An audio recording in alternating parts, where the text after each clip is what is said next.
Halo, halo, halo, dnes to bude veľmi krátke posolstvo, takže poďme sa pozrieť na vaše karty. Sme ešte stále medzi dvomi zatmeniami a kam by ste sa mali pohybať a čo by ste mali vidieť. Takže máme tu na úvod oči kondora, poznie sa nad spory a máte možnosť ako keby uvoľniť, odľahčiť situáciu, oslobodiť sa od niečoho za podmienky, že trošku podstúpite od toho, vzlietnete ako keby na tú situáciu a budete sa vznášať ako taký kondor, ako taký orol alebo sokol a trošku odľahčenie to začnete vnímať a prestanete to všetko analyzovať. Áno, poznie sa nad spory, to je prvá vaša karta. Nepochybne máte teraz dobré obdobie, načítava sa vám niečo nové a určite ste aj pod ochranou, pretože kondor tým, že vie vyletieť vysoko, tak vlastne je tým pádom aj chránený. Áno, je to tak. Takže je to tak. A potom tam máme uzmierenie, nariekajúci strom. Toto je také, že mali by ste uzavrieť nejakú starú kapitolu života a ísť ďalej. Je to ale uzmierenie samého so sebou, samej so sebou, áno. Uzmierenie, nariekajúci strom. Niečo oplakať, vyplakať, preplakať, prepustiť. Týka sa to vašej minulosti. Možno, že sú tam veľké zranenia a potrebujete už ísť ďalej jednoducho. Posledná vaša karta je galaktická huba božský Matrix. A tam vidíme naladenie sa na zdroj, na tú našu vnútornú silu a na takéto naše vyššie ja. Áno, takže každý ho máme.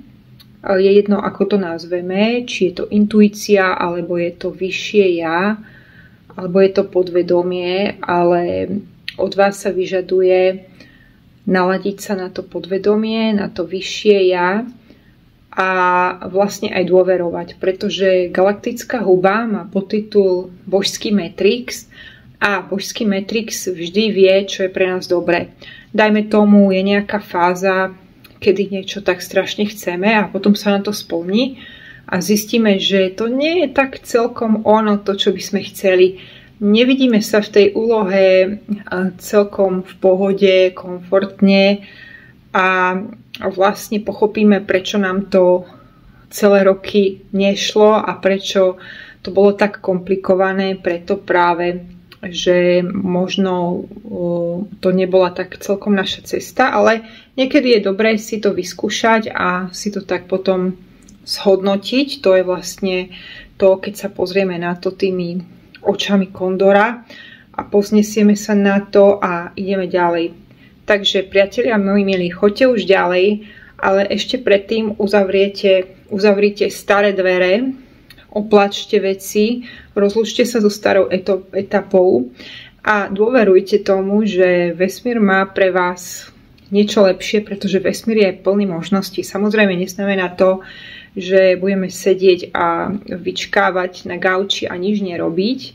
To nie. Mali by sme sa rozvíjať a robiť niečo pre ten svoj rast a samozrejme byť autentický a pravdivý sám k sebe. Takže majte sa krásne, keby ste chceli takýto krátky výklad na vašu konkrétnu otázku, tak ma kontaktujte. Ráda robím takéto ale hĺbšie výklady, ktoré sa týkajú aj numerologického kódu a astrológie a viem vám to spojiť, všetko prepojiť do jedného videjka. Samozrejme je tam moja členská zóna, sú tam videá, ktoré sú veľmi prínosné, čo sa týka očí, takže tie budú pokračovať. No a sú tam ešte moje online kurzy. Takže majte sa krásne a nebojte sa robiť nové veci a hlavne uzavrite už tie staré a pohybte sa ďalej.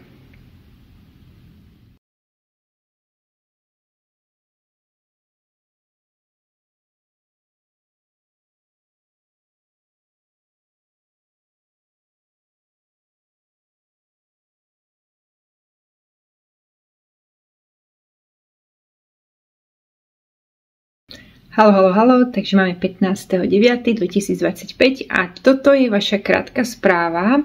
Dnes to bude krátke a ešte stále sme medzi dvomi zatmeniami, takže ešte stále vlastne sme v tomto okne transformačnom. 21.9. bude vlastne zatmenie slnka a 24. septembra bude taký zaujímavý deň, kedy vlastne Mars bude v dosť zlom aspekte s Plutom a takisto aj s Uránom. Takže tam bude veľmi neočakávaná, nepredvídateľná energia. A poďme sa pozrieť teraz na tie vaše karty, že čo v tomto období vy by ste mali vidieť. Takže vesmír vám dáva neobmedzené možnosti, naozaj áno. Je to tak, 15, veľmi pekná karta. Je to také, ako keby ste stáli pred oblohou a videli strašne veľa hviezd. Predstavte si, že je jasná noc, je veľmi teplo, je ticho, ste niekde proste v peknej prírode a pozeráte sa na hviezdy a máte pocit, že vesmír s vami komunikuje a že máte neobmedzené možnosti. Toľko, koľko je hviezd, máte neobmedzených možností, pretože my niektoré hviezdy vidíme a niektoré hviezdy nie sú až také jasné, niektoré sú skryté. Máme ako keby celý vesmír ako na dlani, áno. Takže toto sa vám niečo také otvára. Druhá karta, hlboké ticho, meditácia, kľud. Tam vlastne by ste mali ísť do ticha, do prázdnoty, mali by ste si dať záležať na tom, aby ste si dopriali samotu, randevu so samotou. Ak to neurobíte, tak vesmír vás zastaví a pošle vám nejaké kopance takzvané, aby ste sa zastavili. Môžu to byť niekedy aj bolesti tela, ktoré nás zastavujú, pretože my ľudia niekedy chceme ísť na plný výkon, chceme ísť, ale nemôžeme ísť stále vlastne na 100%, pretože aj tie aspekty sa menia a máme spol mesiaca, máme nov, proste aj ten mesiac má rôzne fázy a aj my ľudia máme rôzne fázy, takže vyžaduje sa ako keby, aby ste vstúpili do takej prázdnoty, do takého kľudu. Posledná karta, ktorá je veľmi zaujímavá, je detox môjho ja, uzdravenie tela, mysli a ducha. Je to 6. A je to taká očista na všetkých úrovniach.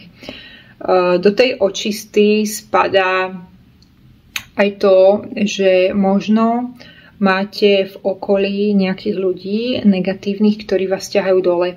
Alebo máte v okolí ľudí, ktorí vás urážajú a už je to potrebné zastaviť, pretože vám to berie silu a ťahá vás to dole.